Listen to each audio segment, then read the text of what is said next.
yo, welcome to the Exotics Podcast. Today we have some special guests.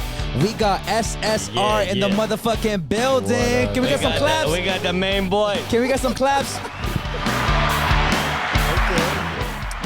You know, gotta start off with the vibe, but thank you guys so much for coming in. We appreciate you guys. These guys literally just ran from work to here just so we can have a little chat with them. And they brought their sexy 720. Yes.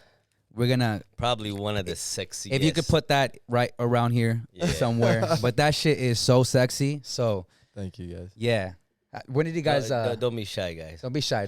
When did you guys get He's that? like, thank you guys. He's trying to sound all sexy. He's like, thank you guys. Y'all. I appreciate He's like holding that. You know, if you want to drive, I got you. It's like every guy when they get around a girl, you know, they're talking the first time you talk to a girl on the phone, you're like, what's up? Yeah. How you doing, I gotta get that hello, deep voice, hello. but mine is natural though. You got a nice voice actually. It sounds good in here, bro. Yeah. He's aight. Would you ask? You said when did you get? When did you guys get that?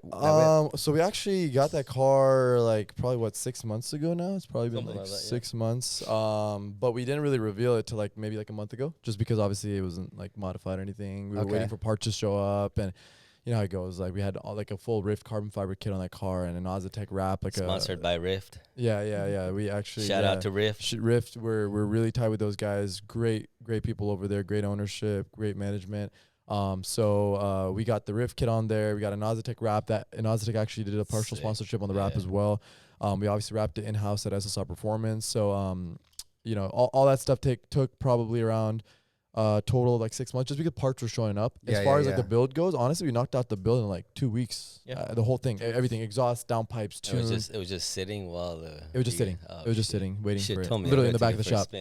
Yeah, you might have seen it at one point, to be honest, because we had it for a while. I think you probably showed up at least once or twice. The stock color? Yeah. It's blue underneath. You probably have seen it, yeah. So we were just chilling. But yeah, it took us 2 weeks to get it knocked out once all the parts showed up. We didn't want to really you know, do one thing at a time. We wanted to just kind of knock it all out at once because it was just sitting in the back. So we didn't want to wrap it and then have it sit and maybe get scratch or this or that or blah, blah, blah. So we just kind of just waited till everything showed up and just boom, knocked it all out. And the reveal was fucking beautiful. Yeah. How did you guys reveal it? We actually did a joint event with one of our boys, Kurt, who runs all-wheel drive events here in Southern California. Does some crazy sick events for exotics and things like that. Super dope. So he actually invited us out at Audi Fletcher Jones, and we did a huge reveal on this huge exotic car show. So everybody was kind of anticipating because he posted up SSR is gonna reveal their new car and stuff. So when we showed up, bro, there was just I got tagged probably 150 times by different photographers and stuff like that on Instagram. So it was really cool. That's dope. It was really cool. Yeah. So shout out to Kurt for sure. All-wheel drive events. We'll put some of those pictures that I think you had some on your IG. We'll put some of those up. Yeah. We took the wide body Huracan that we built out too, and then we took the 720. Oh, that Huracan, bro. Yeah.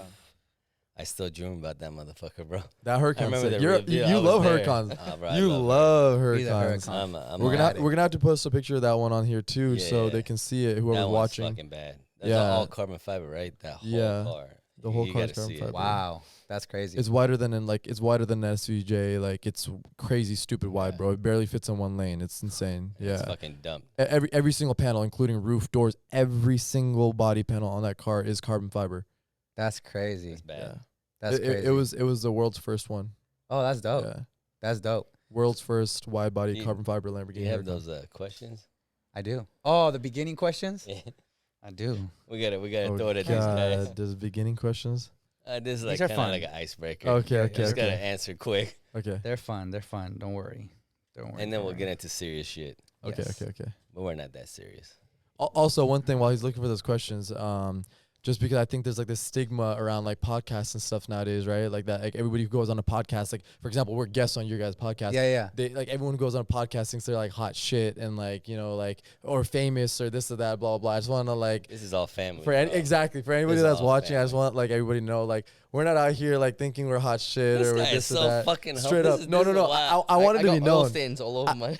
Yeah, this guy literally. We came from the shop right now. I just want people to know, obviously, we're honored that our big brother, like Ali, invited us out. So it's like an bro. honor for us to even be here, be talking about our story and stuff like that. Thank you guys so much for coming. These guys' story like is motivation for me, bro. I'm excited to hear it. I'm excited to hear it. Blown away because I've seen them from that small little garage, and then now they're like taking over fucking half of Orange. Oh yeah, we gotta definitely talk. Yeah, I'm excited. That's what I love about, honestly, these podcasts. I need more class. You know what I'm saying? I know. I need longer arms. Or there we go. Oh, you're actually close, bro. Oh, shit, bro. Crickets, bro. Come on. Wrong one. But yeah, that's what I love about these podcasts, because it's just, we love the... We bring our, like, just homies and shit, shit just conversation, you know, shooting the shit, and it's like chilling, having like a good conversation. With your homies. Yeah, exactly. Yeah, exactly. Half the time I'm talking to my friends, man, I'm like, man, this should be a podcast. Because we did. The things we talk about, especially car-wise, cars and like business, bro. Like, there's so many things that we talk about that obviously like our friends are in good places, like you, and I'm sure you are as well. Like, you know, you guys are in the whole NFT game and everything. There's always something to learn. He's a huge artist. We're not on his level yet. Okay. No, his guy, music. We're gonna have one of his music videos playing. He's very kind. I want to see it. I want to see it. I think you're being humble, bro. I want to see it. Nah. Bachata dancer? Fuck, bro. Okay. You better keep can break the it girls down? away. Okay. I respect that. He's the shit. Let me let's go to the questions. You know, let's not talk about that real quick. Let's go to the questions. Okay, so here we go. So we're gonna have to, you know, you're gonna answer, then you're gonna answer. Okay. 1-1-1. Zane, go first. All right. Lamborghini or Ferrari? Lamborghini. Like McLaren. I gotta go with Ferrari actually on that. Okay. In-N-Out or Five Guys? In-N-Out. In-N-Out. Thank you. All I like day. you guys All day. so much. Favorite cheat meal? Everything. Anything. Honestly, I gotta say pizza. Even though like it doesn't end well. It doesn't end well for me. You know what I'm saying? Like my stomach does not fuck with that. You know which pizza place I go to, because I used to be my issue, but I fucking love pizza. Yeah. Blaze Pizza. Have you gone to Blaze? Yeah. Blaze I is good. love Blaze, Blaze, bro. Love Blaze. Blaze is the fucking shit. Okay, so for you, favorite sport? Football. English football. English. So Okay, I was like soccer. English football. Yeah. Basketball for sure. Okay, cool. What kind of music do you guys listen to? EDM, house.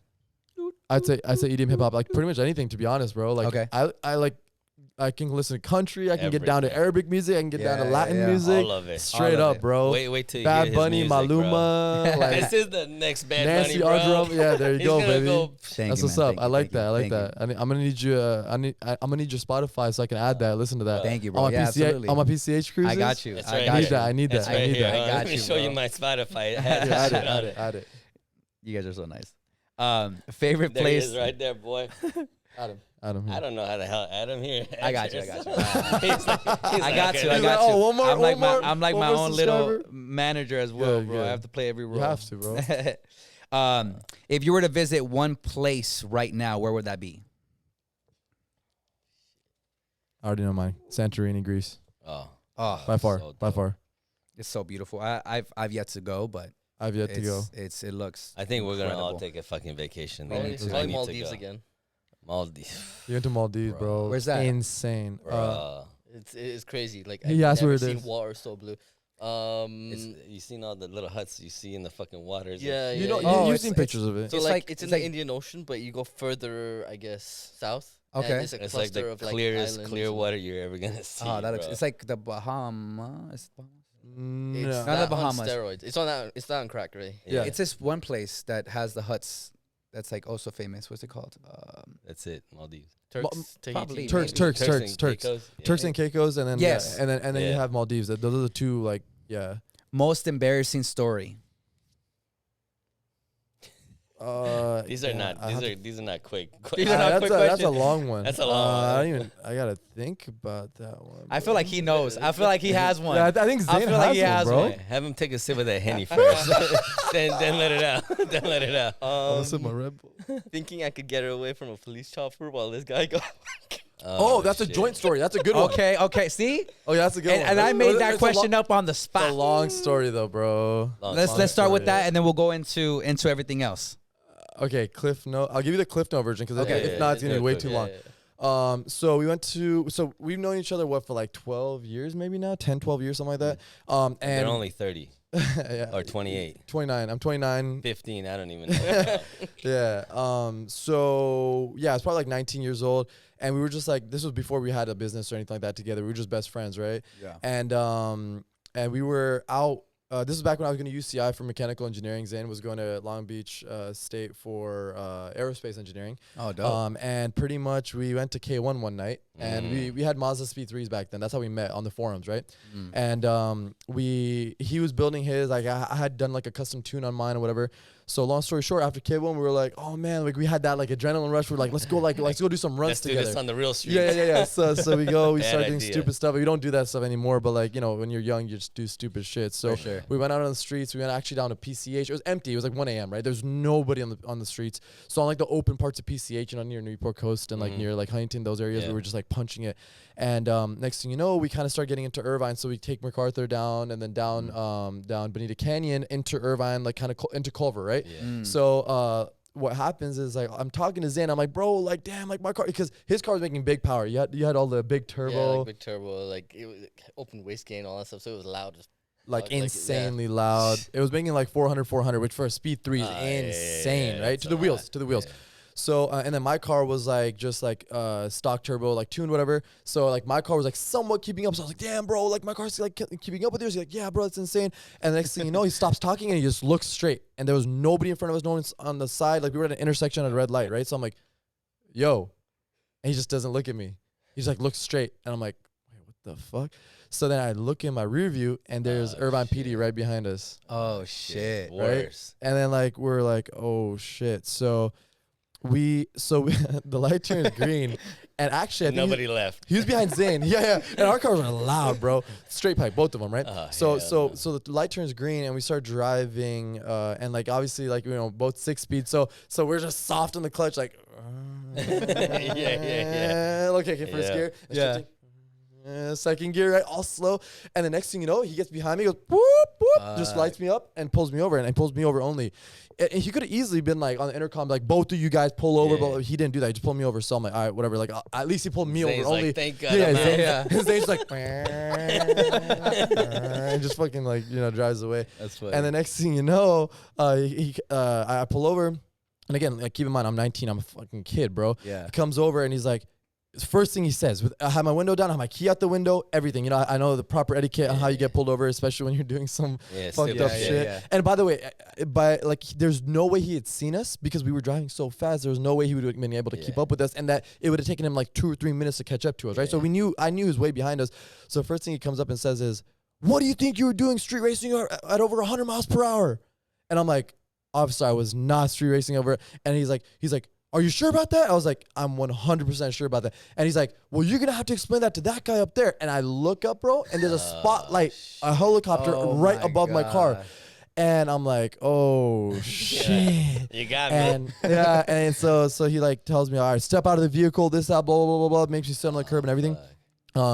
So long story short, we were like talking. He's like, "You know what it is, man? Like, I just don't want to be cleaning your brains off the streets and stuff, blah, blah, blah." I'm like, "I understand, officer. I have a 20-year-old son." I was like, "Oh, okay, this is my out right here, right?" I'm like, "Listen, officer, like, It's my birthday tonight." it was right in front of University High School where I went to school. So I'm like, "Listen, like, I went to University High School right here. Like, I'm going to UCI. I went to Irvine Valley College. I'm from Irvine, like, and it was Irvine PD." So I was like, maybe I can. Mind you, like, as we left K1, we were like, I feel like shit didn't go down. We thought shit was going to go down. I forgot about that. We were like, okay, in case we get pulled over, which may happen, this is our story. But why do we have that plan? Because you had a GoPro on your car. Zane had a GoPro on his car, so I'm like, "Yo, just in case you get pulled over and they ask why you have a GoPro, we're gonna tell him." Yeah, so like we're engineering students. I'm trying to analyze the dynamic force of this and that and blah blah. Like, like when you're real smart. When you're driving fast as fuck.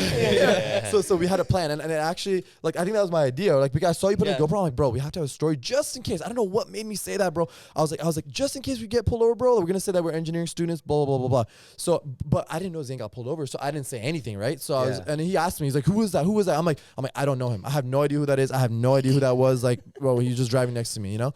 And next thing you know, I start telling about how I worked at Costco down the street. This guy's like, "Oh, I love hot dogs." I'm like, "Oh yeah, I make the hot dogs, bro." Like, you know, I got you, I got you, bro. So anyways, long story short, he's like, "All right, you know what? I'm going to give you a speeding ticket. It's your lucky night, man. I would never want to see you out on these streets doing the same thing again. This, that, blah, blah. Gives me like an 85 and like a 55 or something like that. Nothing crazy at all, right? Like an $800 ticket, whatever. So I'm like, thank you so much, blah, blah. And obviously I was respectful the whole time. Yeah. I get in my car, I go home, right? And like by this time, I haven't heard anything from Zane. It's been like an hour.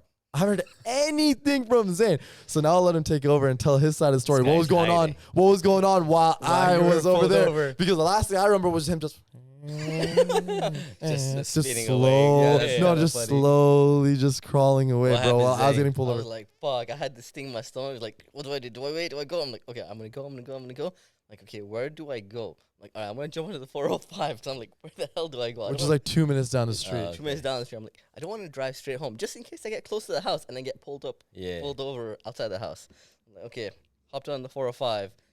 As soon as I get on the 405, like 3 other cop cars just arrived, like God knows from where.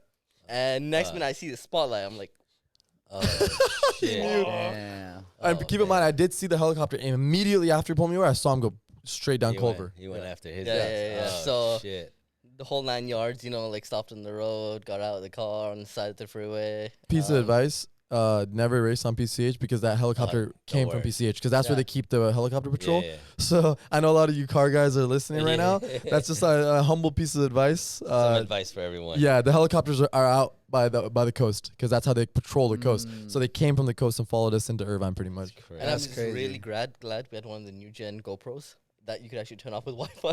Because legit, as soon as I saw that, I was like, all right, off. Because if you saw it was recording at that moment in time, like it would have been game over. The car would have gone. I'd probably been like, what's the worst that could what can they get you for? Impound the car. They just impound the car. Oh, okay. Yeah. But you get a fat ticket. Yeah. Not like that hasn't happened to us before. Yeah. I mean, we both had our cars impounded. Usually it's a 30-day impound. It's 30 right? days, yeah.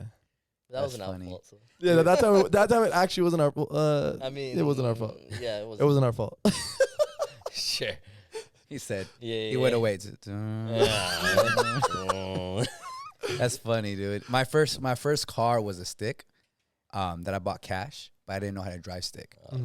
So the next morning I had to go to work, and I went on YouTube to like figure out how to fucking drive stick, and it was like it was like a modified Honda Civic that was loud as fuck for like no reason. Bro, I remember I go on YouTube and I'm like, okay, just fuck, and it was a stage 2 clutch. So it was like sensitive as fuck. Very sensitive, yeah. So I'm like, fuck. At stage 2, I'm like, I don't know how to drive stick. So I'm like on YouTube trying to learn like the first gear, It's all grinding. Yeah. And I finally got the hang of it a little bit. And I was like, okay, cool. If I just get the first gear and I'm straight. Like if I get on the freeway, I'm fine. Because my job was off of Culver in Irvine. So I was like, if I get on the 405, I'm straight. All this shit goes down Culver, bro. I swear. That's what made me think. That's what made me think of it. It was like in Lake Forest area where I used to work, and I get on the freeway, traffic. I'm like, manual for the first time. I felt so bad, bro. I was telling people go. You stalled it, huh? I stalled fucking hella time. Yeah. But by the time I got to work, I know how to drive stick. Yeah. I was like, all right, I'm good. So when I bought my Mazda Speed 3, it was my first stick shift car, and I stalled it in the middle of an intersection. And the problem is, like, you're good and you're confident, but the second you stall it, you start thinking, double guessing everything, bro. It's crazy, dude. Especially on going on uphill. It's in your head, yeah. Uphill is and you got a car that's on your ass, bro. That's when the e-brake comes in handy. A hill like rev this it up. feels like this. I was like, I'm not gonna go. I was like, go. I can't let go of the brake. I'm gonna fucking. I miss stick. I miss stick, up. man. Yeah. I miss stick. Yeah, those cars are going away, bro. Yeah. Those cars are going away. Those are the most fun. Those are the most fun for sure. Yeah, fuck, sticks were good. Yeah, that shit was hella fun. Let's jump into your guys' backstory. Yeah. So how did you guys? So when you guys went to school, obviously you guys were already like, when did you guys get into car? No, UCI and then Long Beach, right? Cal State Long Beach. Cal State Long Beach. So when did you guys get into cars? Like, what got you into cars? Was it Fast and the Furious? Be real. Honestly, bro, no, way before that. Way before that. When I was like 2 years old, like, I mean, don't get me wrong, like Fast and Furious is a great movie, but we loved cars, bro. Like, I mean, I don't know too much, obviously, other than like before, we met when he was like, what, you were probably like 21, 22, something in that region. So, when you guys met, that's how old? Yeah, I was 18, 19. You were probably like 22, 21, 22. Yeah. But no, yeah, I've loved cars since I was 2 years old, bro. Like, that's the only thing I ever cared for, like Hot Wheels, and then like I wanted remote control cars every single time. These like guys my mom, are car. yeah, bro. Guys, Car. No, like it's fanatics. South. A lot of you guys, the things you guys are saying, I'm looking at Ali for like, hey, this is where you come in, bro. 'Cause I have no idea what he's. I'm not looking at you. I'm looking at them. I'm like, I don't know. Just tap me, do something. Be like, No, but go Ali, ahead. come in. Come in, Ali. Nah, they're hardcore car. Not me. Yeah, since we were kids, man. That's what got us. I mean, like, I don't really know what it is. A lot of people ask me that. Like, honestly, like, anytime I like start talking to a girl, they're like, "Oh, like, well, what got you into cars?" Like, and I'm just like, honestly, I've told the story 1,000 times now. You know, Yeah. like, it's just like literally, just don't remember not ever loving cars. I guess, like, you know. And it was always about like building them, like starting, like piecing them together, like Legos, like this. Yeah.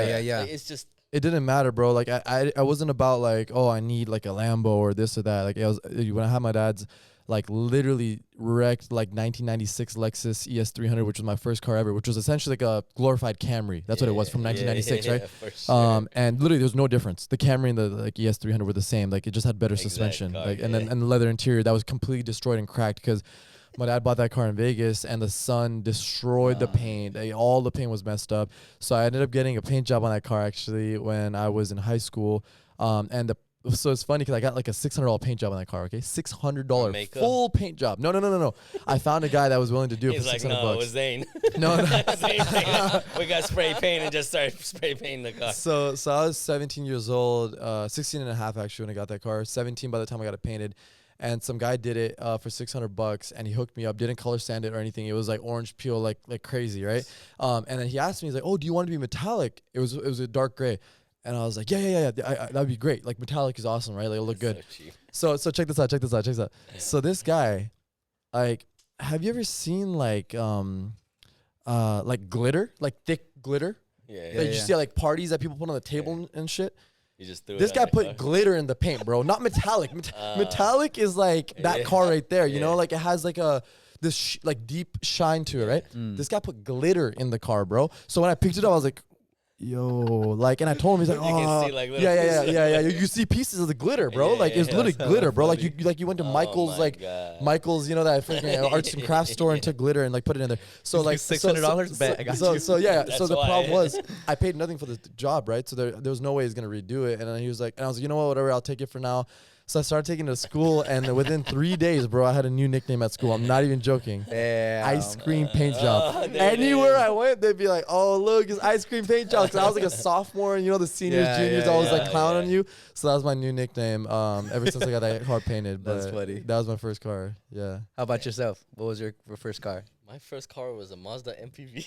What is that? It's legit a minivan made by Mazda. I know that car. We first moved to the country. You were too young, bro. I was like 16 when we moved here. I came from England. My accent's all washed out now. But we moved here. We didn't have a car and stuff. Like legit, I was used to walking everywhere. Like, you know where Irvine High is in Irvine?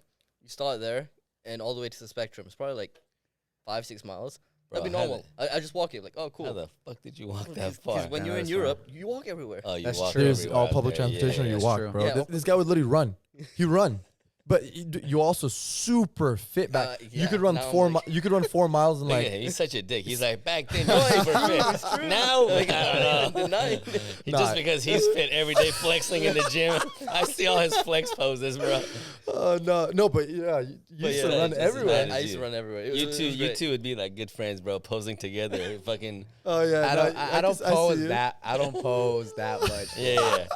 You post more than you be sending me photos like vegan, bro, vegan. Let's put a music video up. Let's see. Yeah. No, but you should come by my gym. It's like down the street. It's called Self Made.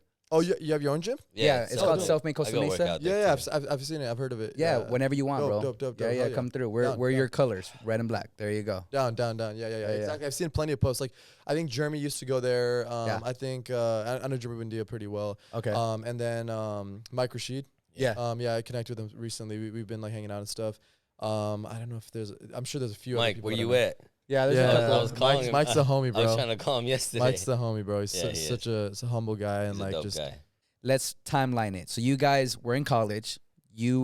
Irvine, Long Beach. You guys, I went to UC Irvine, Long Beach. You guys See, graduate. I went to UCI. I Oh, didn't. you went to graduate. UCI too? My best friend went to Long Beach. Oh, So that's it's funny. crazy, literally. That's crazy. It's I didn't nuts. graduate though. Neither did I. Yeah. Neither did I. Yeah. I That's left okay. 2 years. I didn't go later. to UCI. I went to fucking OCC. That's how I got to Orange County. Oh, okay. Yeah, I'm from Corona. I came to Orange County because of OCC. Got you. Nice. And then I dropped out. Do you like Orange County? I do. Yeah. I was here for a minute. I live in the valley now. Oh, okay. So I live This all the way guy's out there. far. Oh wow, damn! You drove Yeah. like an hour, then hour 15 minutes. Over an hour. Yeah, Nah, with bro, I'm traffic. like, hour and a half, 2 hours sometimes. Jeez, bro. Yeah. Damn. It's all good though. But You he get only, used he to only it. comes down like usually Mondays and Thursdays. That's it. Yeah. Got you. Yeah. I got used to it. But no, I love Orange County. I think because I come from Corona. So like Corona, as much as obviously you always have like love for your hometown, Yeah. it was very slow. It's very slow, small, not much going on. He was Right. tired of crack. You know? Yeah. So He was at tired 17, of, bro. he was God tired of damn. making meth in In the basement. the basement. They don't even have He's basement. like, I gotta go do something gotta go real. made a something else, basement. bro. I got this in my life. 17 years old. Nah, but I came out here. But yeah, I love Orange County. It was I met Ali out here. We met at the we always say this story in every podcast, Yeah. but we met at when he used to run Envy. Yeah. Oh, okay. When Yeah. I had Envy Lounges, my Tuesday nights were Latin nights. So Yeah. I'd Oh, have- Taco dope. Tuesday. That's sick. he Yeah, would yeah. come in and be like the instructor and like, yeah. The same way he got you to drink Hennessy, bro. It's the I had same to way. drink I'm getting what I Every do. Tuesday, bro, come on. And I'm over here like, damn, free drinks. Fucking, you know? Yeah. So, but yeah, we talked and we just became homies, and then Yeah. you know we just kept in touch. But yeah, I love Orange County. Like I said, I'm in LA now. I do music. My girl's in entertainment too, so LA makes sense. But Yeah. I always have. I think Orange County is a nice blend, you know, of It is. calm, but it's also like you could do Yeah. things. It you know? is. It's a nice blend. Fuck LA. I mean, LA is cool, but I can't handle It's the too traffic much, and bro. shit, It's bro. too much. You know, that Valley reminds me of Orange County. Yeah, over there is a little bit better. The Valley reminds me of Orange County. Yeah, Glendale, know, that whole area. For Glendale, sure, Burbank, For sure, Burbank. Yep. Ventura Boulevard, like all those. It reminds me of Orange. That's why I like it. The Because I'm problem like, okay, is cool. you drive 10 minutes and like you're in the For sure. you're in like the whole like mix of LA, and it's crazy out there, bro. Yeah. See, because yeah, It's crazy out there. yeah. It's I think it's like it's the downtown area. So like we're over the hill, so it's like downtown areas where it's crazy. Right. You know what I right. mean? Yeah. 100%. Yeah, like we're opening up a shop out in Los Angeles, Yeah. and we're definitely not doing that like No. downtown. Yeah, you it's, can't. No. too it's not even wild. worth it. No, like, no one wants to go to downtown anymore, Yeah. bro. No one wants to go Bro, to you downtown sit in anymore. It's not traffic fucking yeah. for a mile. traffic. It takes It's not 45 safe, minutes. bro. It's not. Like you Yeah. can't even wear a watch out there nowadays. Yeah. Like it's crazy, bro. Yeah. It's Yeah. crazy. Yeah, it's crazy. But- But anyways, you know, we're gonna We're waiting to hear your story still. yeah. So you guys opened up. I know he mentioned to me you guys opened up a shop, right? Small shop. So let's Yeah. talk about that. Yeah. The so first one. Yeah, so pretty much how it started was like we actually started selling so I started SSR like initially, and Zane was like kind of like, okay, I'll see, like I'm not really sure this that, because he had work and stuff, so he was busy and stuff. So I was like, all right, let me just try like making, like the reason why we started in the first place was because we were working on his car and we were selling some intakes on it, and like I saw the kit and I was like Zane, we can make this easy. Like this is easy as hell to make, you know, it's not anything crazy. They're selling for $95. We could easily beat that price and whatnot. So I went and sourced, and Zane initially was like, I don't really think people are gonna buy like a no-name brand, this, that, because there were no-name brand. This was before social media, Yeah. where you have like a Joe Schmo selling like t-shirts online now, right? Like it was just completely awesome. Like that's Yeah. great, right? That's what social media did for us. And I knew social media pretty well, so I was like, no, I think I can make this happen. So I went and I put a kit together for like, I think it was like $14, bro, like with the box. Can you and explain everything. what a kit is? Oh yeah. So it was 2 intake filters for a BMW 135i, 335i, and 535i, which was the N54 BMW engine. You got that? I'm keeping up, those bro. those people who are BMW fanatics will get all that, but pretty much this kit was just to like make the intakes sound louder, right? Like Okay. you know about those intakes and stuff on these cars. So long story short, I like first week I sold like one set, like or even how the name came up was like I was posting it on eBay and I was like, oh shit, like I gotta come up with a name. Like I didn't know what to name it. Yeah. And I was sitting in my funny. parents' like living room, like just on my laptop. I would always be on my laptop just trying new things, you know? This is probably like we had a business before, like we were trying to sell t-shirts and all kinds of stuff. Like, so, you know, we were in HID kits, like we were doing all, you know, any hustle you can imagine we were doing it, bro. Yeah. So, all legal. We never got into like, you know, like illegal hustles. They don't want to talk about the kilos. Nah. And we'd be a lot richer. You're already rich, boy. That would be an SVJ outside. But I'm sorry for the badass 720. I'm so sorry. So anyways, I was like, oh man, I got to come up with a name. So I literally was just like, all right, like I just need to come up with something. So I came up with it. It's a secret for what it stands for. But I was like, all right, SSR Performance. Yeah, I made a quick logo, literally 10 minutes. Took me 10 minutes. We need to know what that fucking stands for. No one knows, bro. No one knows. So 10 minutes, bro. Zane knows. Zane's the only person. We're going to get it out of his ass. More Henny. More Henny. It would take a lot of Henny. It would take a trip to Sexy. Vegas. So SSR Performance made the logo in 10 minutes, posted it on eBay. First sexy single. You're not gonna guess it. You're not gonna sexy guess single. It. Nah, we're not. We won't be able to, bro. So 10 minutes. I gotta post it up. So first good. week sold now one. I'm gonna one really kit. find out what it is. First, we'll see. First week sold one kit, right? Okay. Second week sold like 2, and then third week started getting a little bit more traction. People were saving it on eBay. People were sending it to their friends. That's what tells eBay, okay, this is a good product. Next thing, and we were selling for like I think $68 or something, right? Made it. It was a good kit. $14. It was a great kit. It worked great. I had it on my own car. Had it on all our customers' cars. And our customers at the time were our homies, right? Literally, a few of my friends that had these cars. And SSR was nothing. We were literally not a brand, nothing, right? They were just like trusting that I knew what I was doing, whatever. And then all of a sudden, next thing you know, 3-4 weeks in, we start selling like 4 a day, and then like 10 a day, bro. Like I'm literally going to UCI in the classes in the day, coming home, spray painting black pipes in the back of my like mom's backyard, right? And then I'm putting them all in boxes, and I'm putting the intake filters in the boxes, and I'm putting a paper that looks like it's from a real legit company that says SSR Performance. Like here's an install tutorial. I made a YouTube video about it. I think it's still on YouTube. Like when I was like 22 years old, I put it in there. I was shipping these, and then like the guy at FedEx, at first he like hated me, bro. It was like a late night FedEx. At first he hated me because I was really disorganized. I didn't know anything. I was bringing 1 box a week, had no idea how to ship stuff out and stuff. And next thing you know, we became homies because I would be coming in every night. Literally, I'd be pulling in carts of intake boxes, bro. Like these boxes were probably like this big. They weren't that big. They were like about that big. And I was pulling in like 10 boxes, 15 boxes sometimes. So after that happened, I told Zane, I'm like, yo, Zane, bro, like these parts are working, bro. Like we can make money. I'm telling you, people trust. As long as you can show them the product works, they'll trust us and they'll buy them. Yeah. So that's when, and obviously Zane had an engineering background. I was going to engineering school at that time. So Zane and I, we pretty much started. He was like, all right, I'm in. He's like, all right, I'm in. Like, and then like we made an official company, started the LLC and everything. And that's when we started designing our own parts. So that's when Zane got on SolidWorks. I was 22, 25. Damn. He's 3 years older than me. So pretty much what ended up happening is like we decided that we're gonna take over the M3 M4 game, the F80 M3 M4. It just came out. We started in 2015. In 2015, the M4 came out. It was like the new greatest, sickest thing. It didn't sound as good as the E92s. Everyone was hating on it at first, but Siri. Can you say that one more time? Yeah. So obviously everyone's hating on them because they didn't sound like the V8s that had the twin turbo inline 6s, but they were monster engines, right? You could build them like crazy.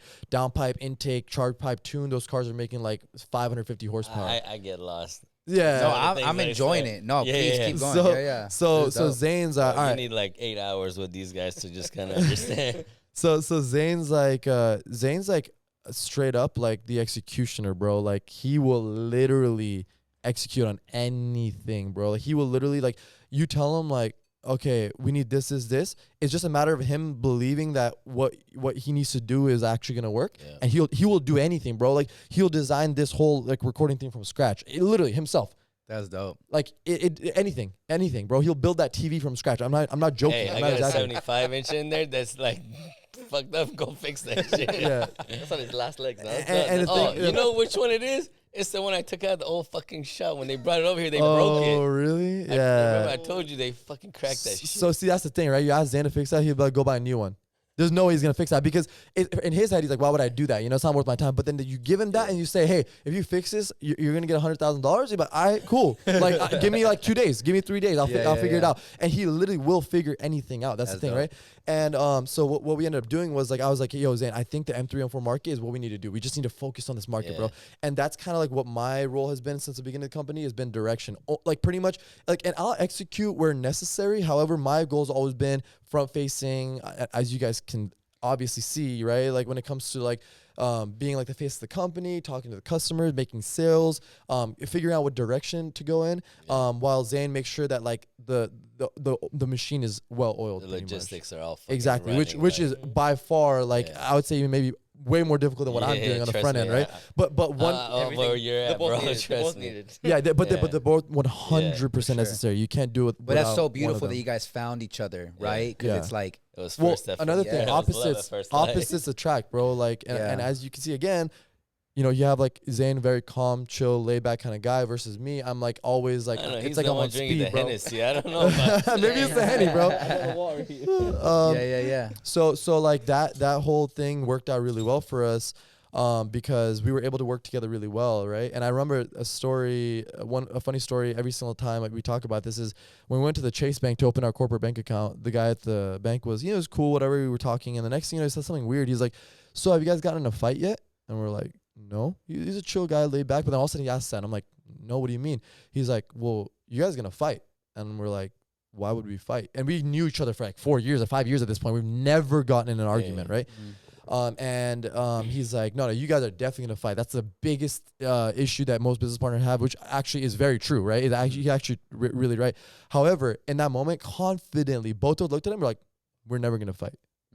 There is literally never gonna be a time that we're gonna fight because we're both very analytical, very logical. We base our decisions on facts. Like, okay, like, is there analytical data that we could provide to like prove your point, prove my point? And if there isn't, then we're not going to argue that point, right? For sure. So we're Ego really is not a word. Zero. Like there's literally no one in this entire world, not even my own mother, honestly, like that I have less ego with than this guy right here. He's like my brother, literal brother, because it's not even about the blood, bro. It's about the loyalty and like the trust that we have with each other, bro. Like he's literally like my brother. Even though, he got pulled over and you left, but it's loyalty. I wanted him to leave, bro. That's loyalty. I wanted him to leave. I wish he got away, but I love that loyalty. Yeah.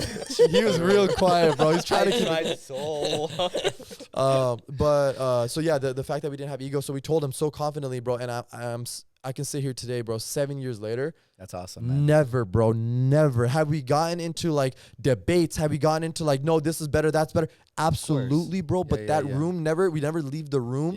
Like, why did he say that? You know, if I feel that way, if he feels that way, he tells me, yo, Shah, like that doesn't make sense. What are you saying? Like that, and then we'll logic it out. And bro, I'm telling you right now, you know, like, thank God every single step that we've taken, every single decision that we made has always been for the better. And like, we believe that good things happen to good people, bro. And we just try to be the best people that we possibly can. And for that reason, we've never gotten into an argument 7 years later, bro, looking back at that conversation. And it's crazy, bro. Like, because when I say never, I mean never. It's crazy, bro. I mean, I've had to deal with a lot of shit. I know.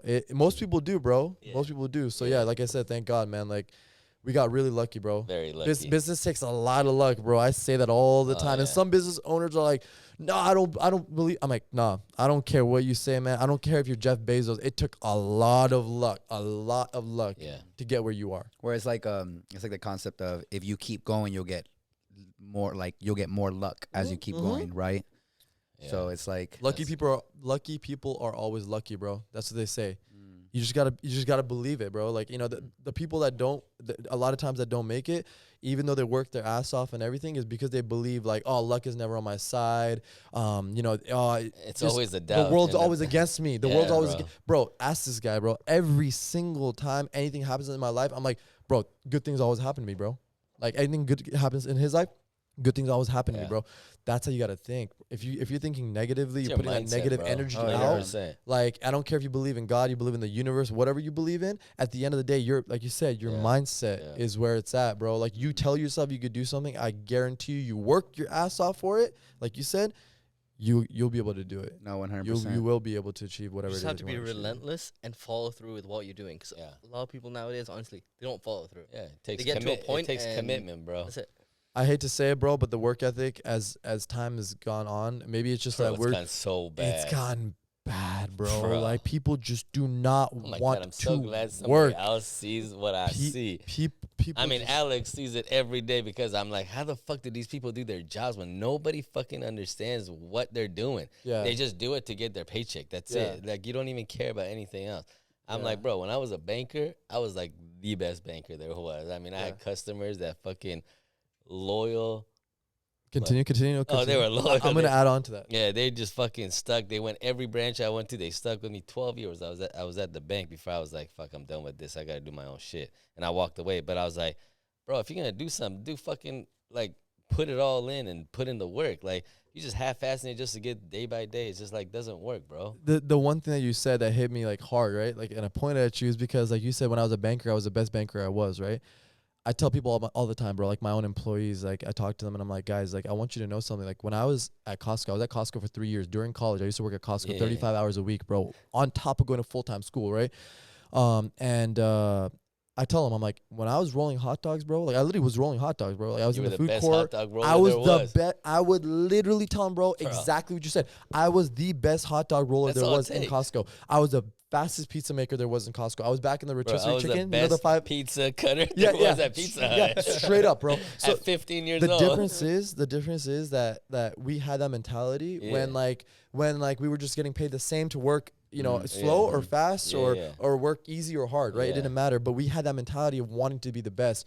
And that is the reason why like certain people end up in the positions that they do. It's because they had that mentality of like, I need to be the best at whatever I do. Like even down to like when we were working, when we first started SSR, there was no technicians, right? Going back to our story.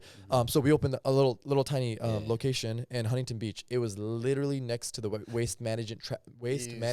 It smelled so good. It smelled so good. You get bro. You start whiff gagging. of ass. Yeah, literally. We had a shared restroom amongst like 10 other like shops. Oh my God. Shops. So just imagine, not just regular businesses. There was no office. There was nothing, bro. Imagine like you open up a garage in like a home. That's how big it was. A car and a half is what you could fit in with a lift.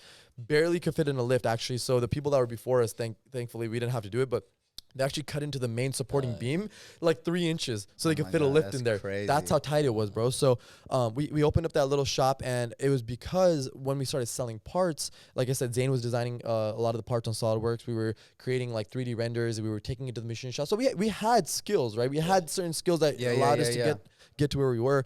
And we were able to secure a location because so many people were hitting us up that were local, that were like, hey, will you guys install this? And when I say so many, back then that meant like 3 a month, 4 a month, right? We were like, we need like a little tiny spot just so we could support ourselves. Let me just tell you real quick if you see their shop now, every time I even go by, I'm just like blown away by the amount of fucking cars. How many cars do we have right now? Around the lot, everywhere on the streets. 60. No, Bro, that's 70? on one side. 70? That's on one side. We have 70 cars at our shop right now being worked on daily, right now. Bro. That's beautiful. Yeah, it's beautiful. insane, bro. That's why I'm like, I look up to these guys. I'm like, fuck, man. No, Whatever don't you say guys that, are bro. doing Don't is say just that. like blows my mind. appreciate Since day you, bro. one, That's beautiful. I mean, when I first met them, I already knew. Like, we were like, I was like, bro, this is my brother. Like, these guys, I fucking.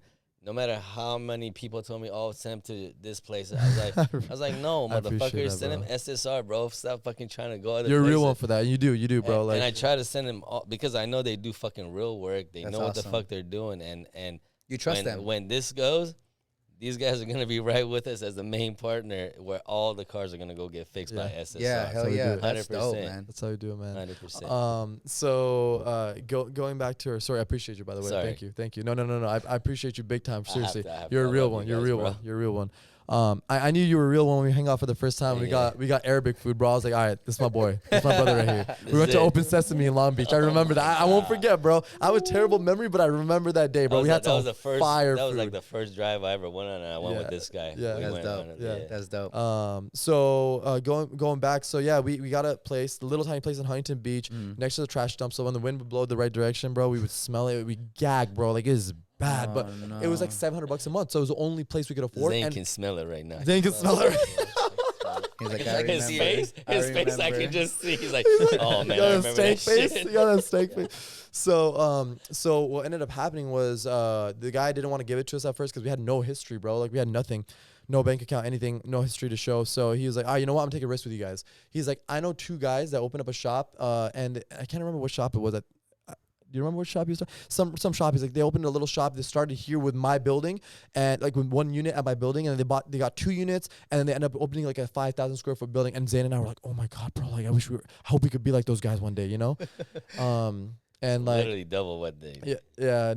So we were like, oh my goodness, like that's a dream, you know. So we're like, maybe one day we'll be like those guys. So anyways, we get this little spot, we start working. It was just us two, right? And at that time, our little brother, pretty much at this point, Isaiah, which shout out to Isaiah Lord Isito on Instagram. I just plugged him in right now.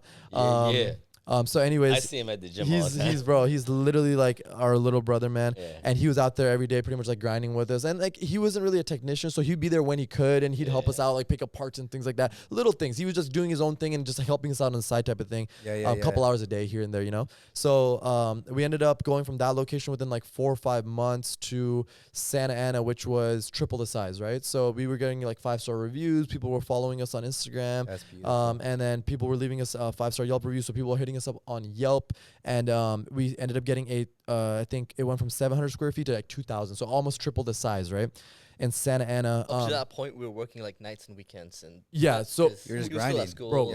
I was at school. He was at work, and that's a good thing you brought that up.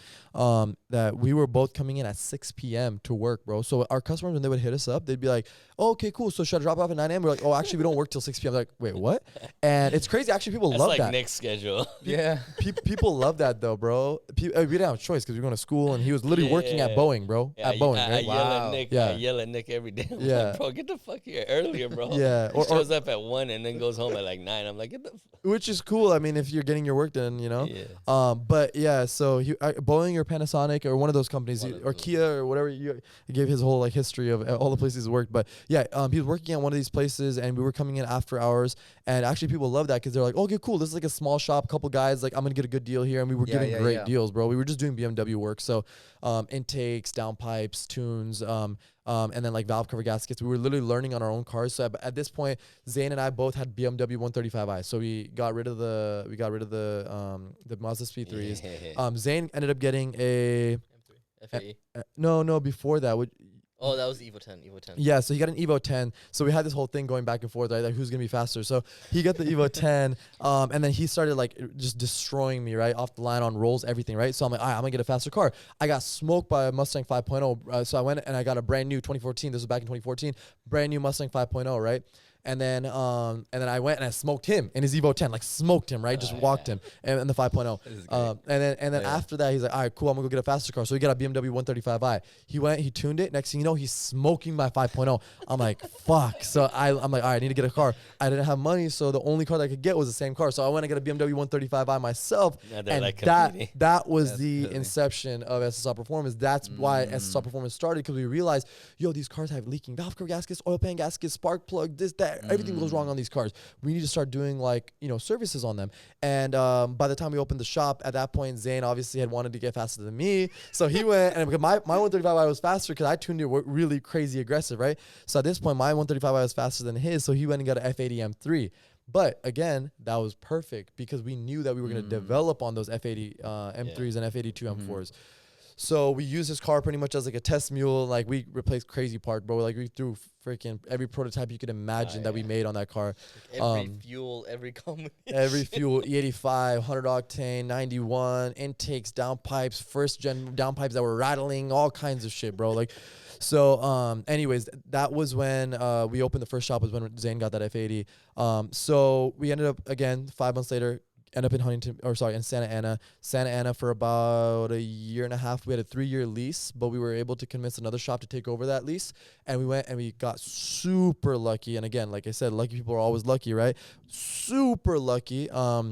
That we found this spot in Orange, and you've seen our shop, bro. It's perfect. The office is right there. You had a room for the dyno, and then you got the shop in the back, and you have a huge gated yard that you can just store a bunch of cars. You've seen how our shop is. They got the full setup over there. That's beautiful. And it was set up for us. Go over there and have a little chat. 100%. Yeah, we're gonna put a little stand in there. We'd love to. Yeah. No, 100%. Check it out, man. 100%. Yeah, come by.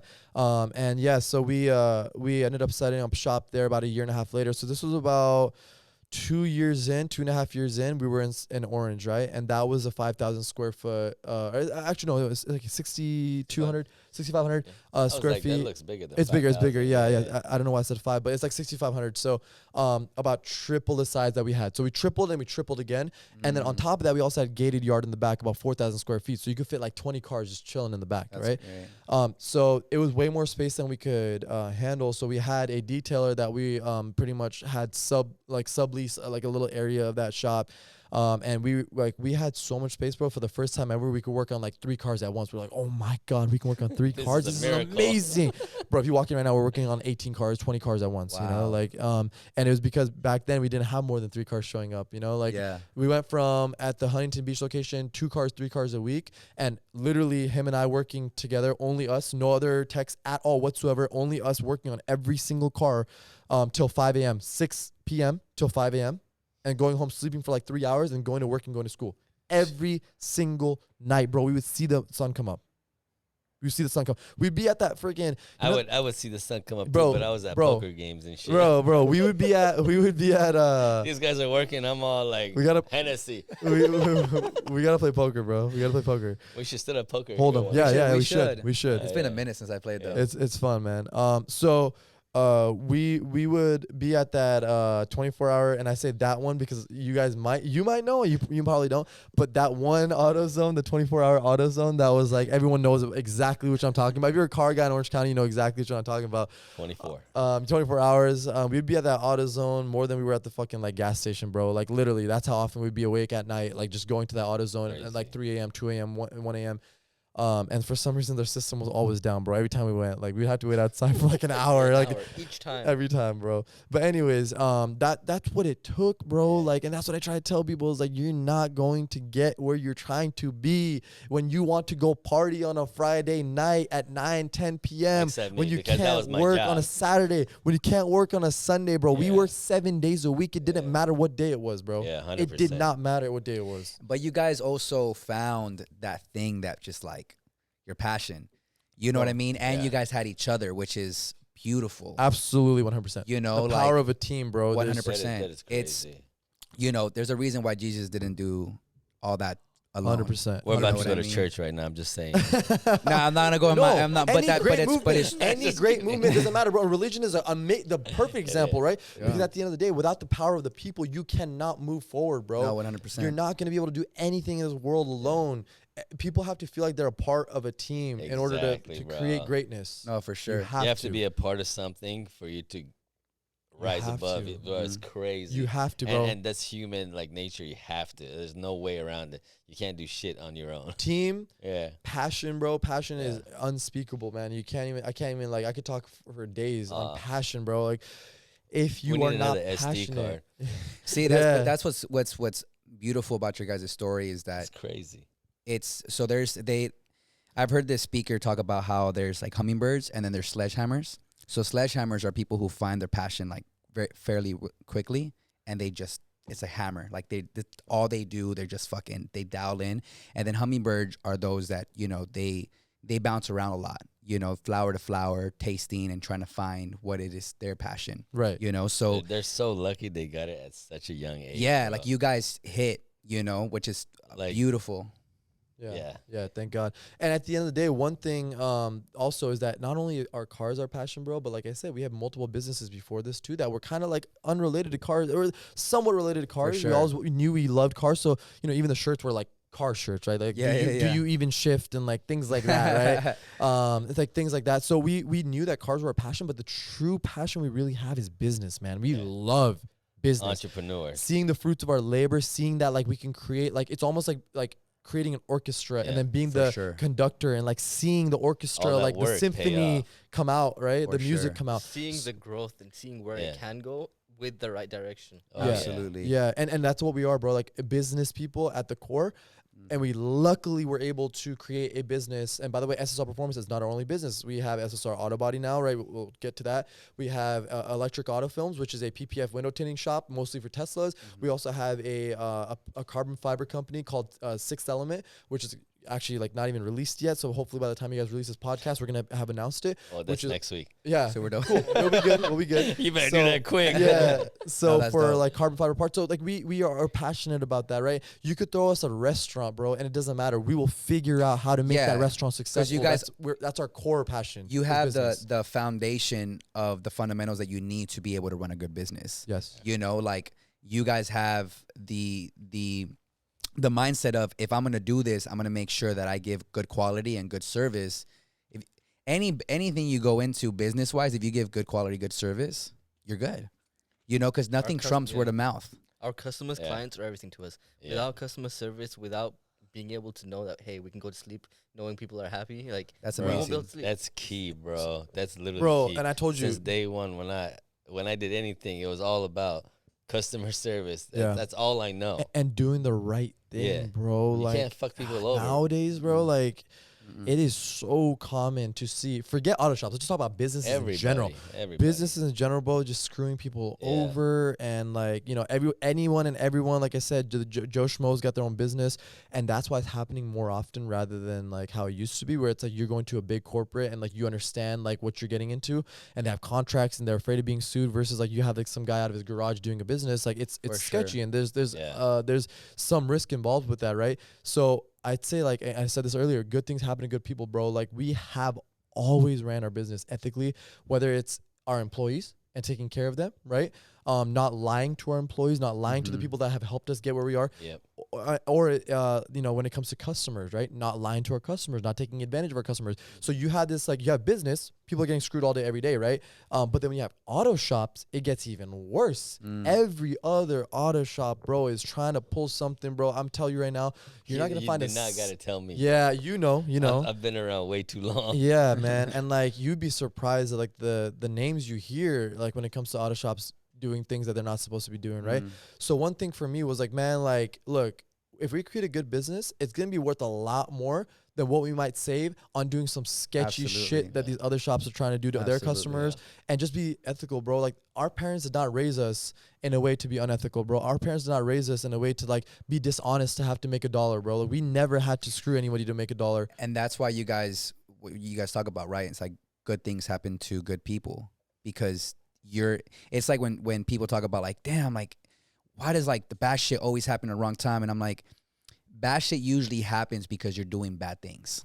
You're in a lot of times, unfortunately, like you're in a bad environment, or you're around the wrong environment, wrong people, and bad things happen. But if you are in a straight line in all aspects, not just like the things that are easy for you, you know, like, oh, in business, I'm gonna do good. No, you're gonna do good in business. You're gonna do good in friendships. You're gonna do good in family. You're gonna do in all aspects. You know what I mean? And that brings me to like the next cheesy expression, because I keep saying these cheesy expressions, but a lot of them they prove true. They make sense though. The way you do one thing is the way you do everything, bro. Simple. It is 100% simple, bro. Like, you could ask him, like, when it comes to like business and family and everything, bro, like the way that we communicate and like, you know, with each other when it comes to personal communication versus how we communicate with each other. Yeah, it's different in terms of like, you know, like how efficient we are and how quick we are at business stuff, but like we still are good at communicating either way, right? The way you do one thing is the way you do everything. If I'm honest at home, if I'm honest with my best friend, if I'm honest with my girlfriend, if I'm honest with my parents, then I'm also going to be honest in business. You can't really like flip a switch like this, bro. It doesn't work that way. It doesn't work that way. I hate to say it, bro, but if you're out there hanging out with gangbangers and doing all kinds of messed up shit, and then you're trying to expect yourself to be able to run a legit business and do that, it's not going to happen. It's not going to happen. I don't care what you're doing. Like, even as someone who has, you know, we didn't know anything about business, bro. We didn't know anything, but we knew that if we take those right steps towards, like, we know what's right is right? We keep doing the right thing, we'll eventually get to where we need to be. And honestly, bro, like I said, thank God we've gone not even there. I mean, like, well, you know what I'm saying, in the sense of that, way further than we thought, to be honest. Yeah. Like I said, bro, we were sitting back at 5,000 square feet, like drooling, like, wow, I hope we get there, you know? And and bro, that's a great accomplishment to anyone who's watching that wants to get there. It's a great accomplishment, right? For sure. Thankfully, we were blessed, and we were able to get 2 buildings now. We bought another building on top of it. That's next door now. And it's and that's another 6,500 square foot building. So now we're sitting about like with the back lots and everything taken into account, front lots, 20,000 square feet, bro. And we cannot walk in the parking lot, bro. Like today, I literally was like, whoa, what's going on? Why you can't walk through our lots, bro. And when I say walk through our lots, I'm talking about, imagine like you see a front lot out here. Imagine in front of the cars, you had more cars parked, as in like you literally cannot walk through the lot. So it's like we're blessed for sure. And then we also have our third shop in Anaheim. That one's like a little bit smaller, 3,000 square foot shop where we do like our PPF and all that kind of window tint, ceramic coating, electric auto films on Instagram if you guys want to check it out. That's where we do all the Tesla work, right? So if you count all that stuff, we're at like 23,000 square feet. Of real estate that we are occupying and using every single day. Incredible. To actually run the business that we're running. That's incredible. I'm gonna be like that one day. It's about being efficient with it too. A lot of people could just jump into a large building. We could jump into a large building, but if half of it isn't used, then it's pointless. You're paying for something that's not getting used. I feel like that's why a lot of entrepreneurs fail, because they come from corporate where they're used to the glam, right? The nice office, the nice the nice that.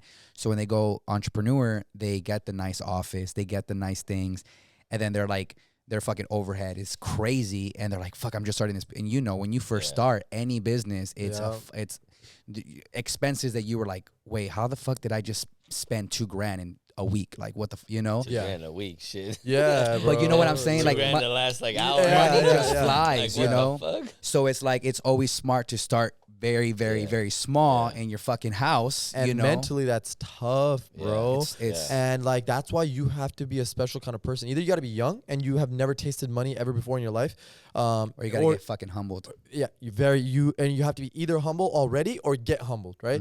And like, and you realize quickly, like, yo, you're gonna be sitting like in a little spot, probably with no office. Like our first shop did not have an office. Our desk was inside the shop, and you just got to be okay with that. Your clothes are dirty. You're doing the work yourself. You're not able to hire employees. And so many people, even that want to open shops, bro, I get this all the time. People are like, yo, can you give me some advice? I'm like, yeah, sure. I give anybody advice on how to open a shop. Okay.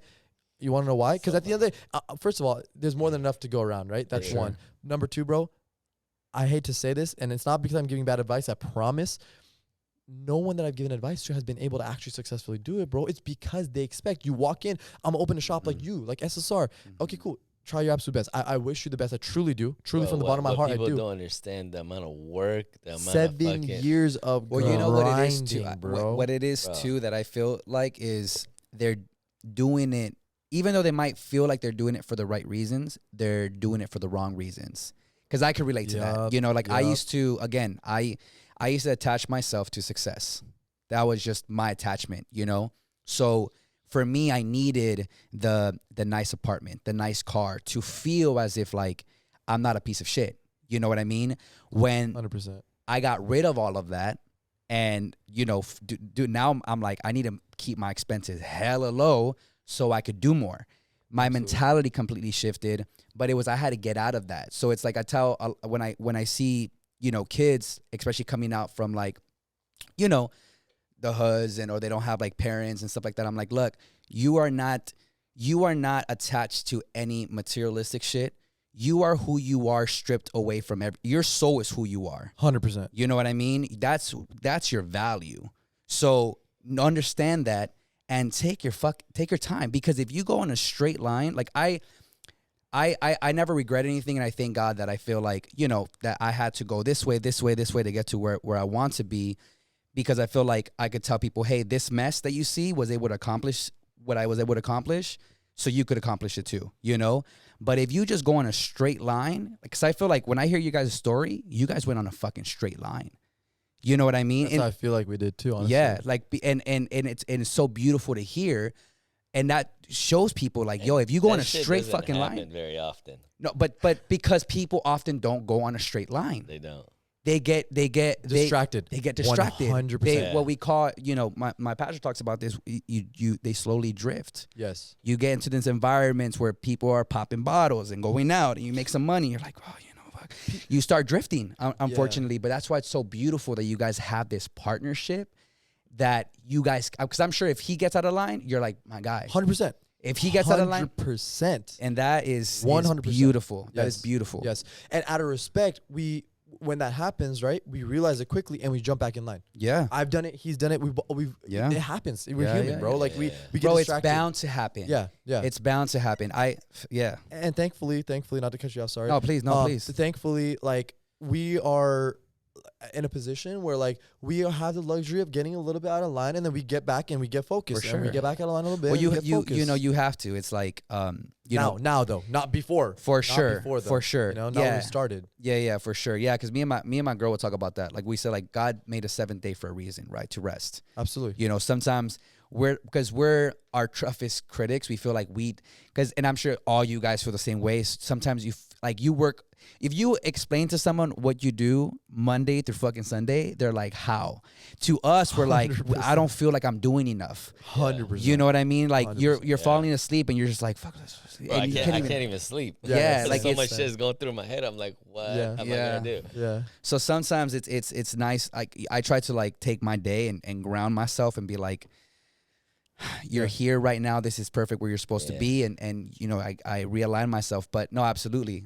If you want to be great, you have to sacrifice. Yeah. And one thing that you said that I want to highlight too is that you said that you got to separate your soul from like any material items and things like that. You got to understand that you are your own value and that's it, right?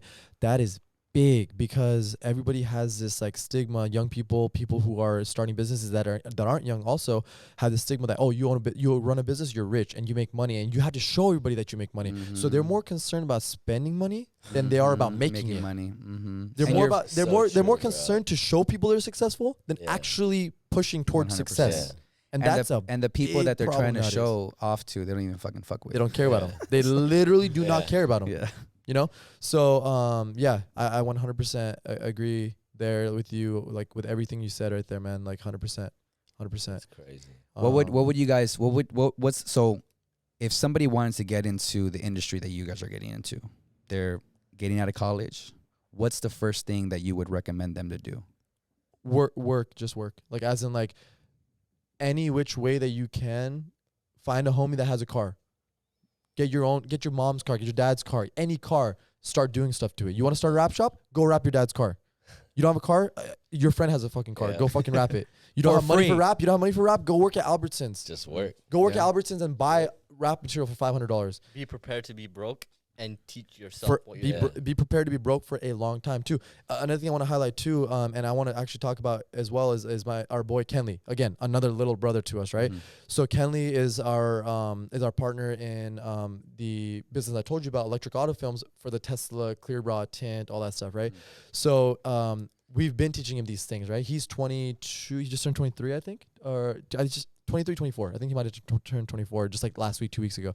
But literally, we love him like a brother, bro. Literally just love him like a brother.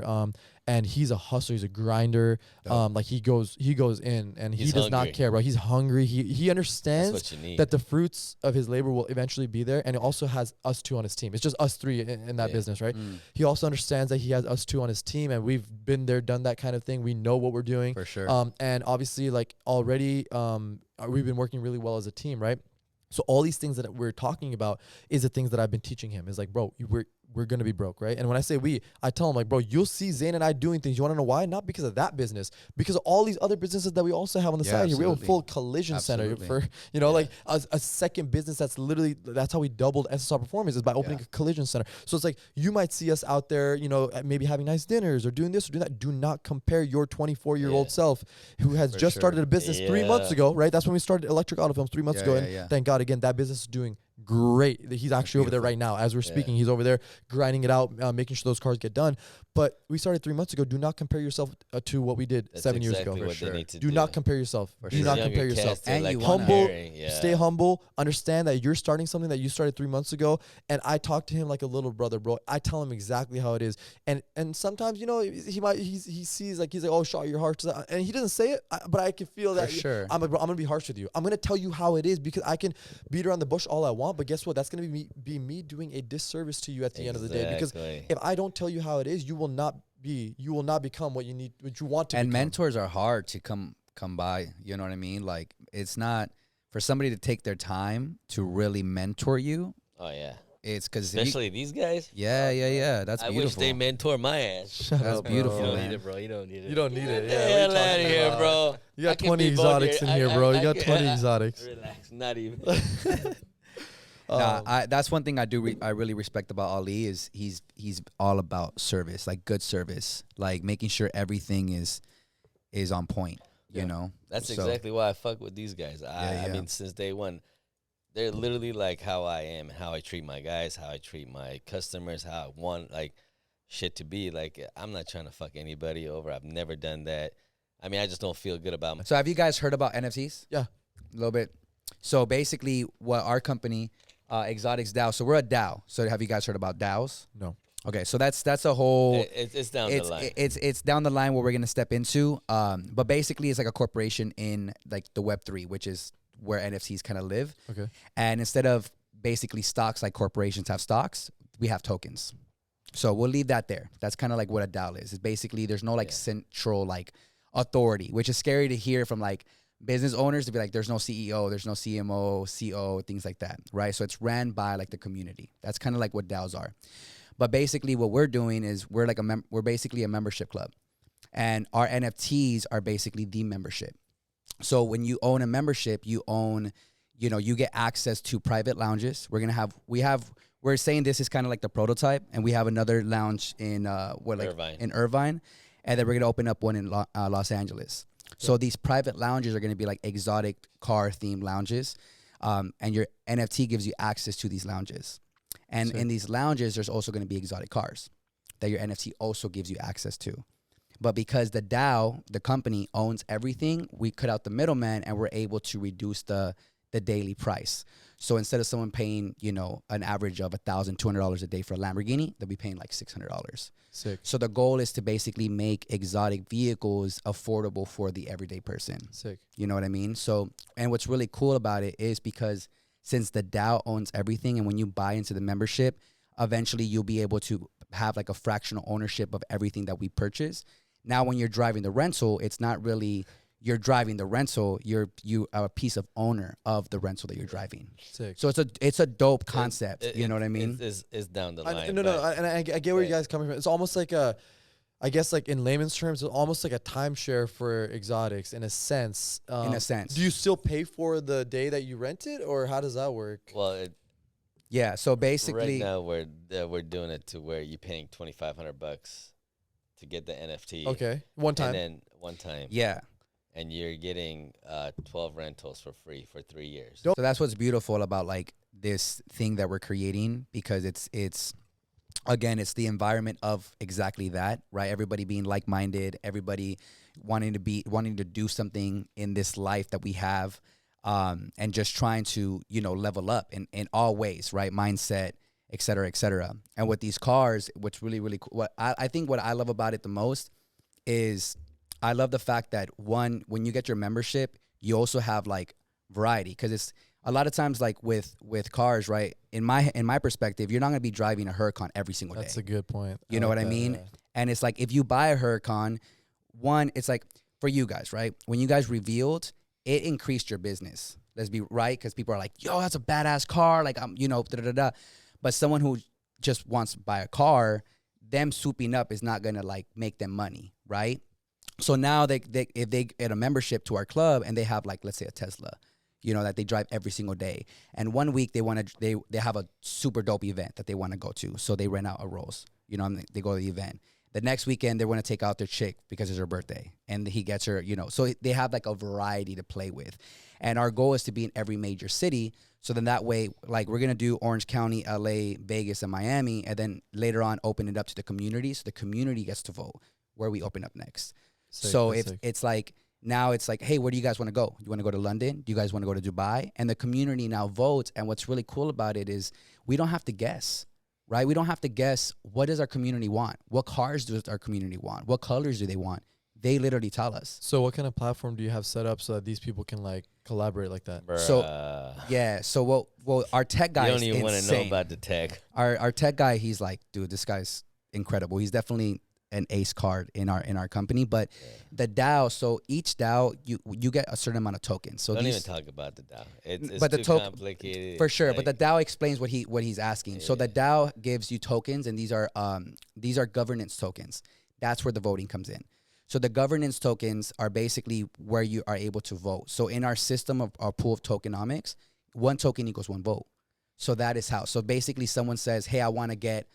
I think we should get a Bugatti," and then people vote like, "Nah, we're not. That's way too expensive," you know. Or so that's how we communicate. We communicate through the tokenomics, which is very interesting. Yeah. You know what I mean? But that's down the line. Yeah, that's the DAO's down the line. A bunch of once we have the foundation laid out. The foundation, once it's laid out with the few shops that we're gonna open, then we're gonna introduce a partner program where any rental company anywhere in the world can join our network and pretty much allow our members wherever they go to rent the cars for.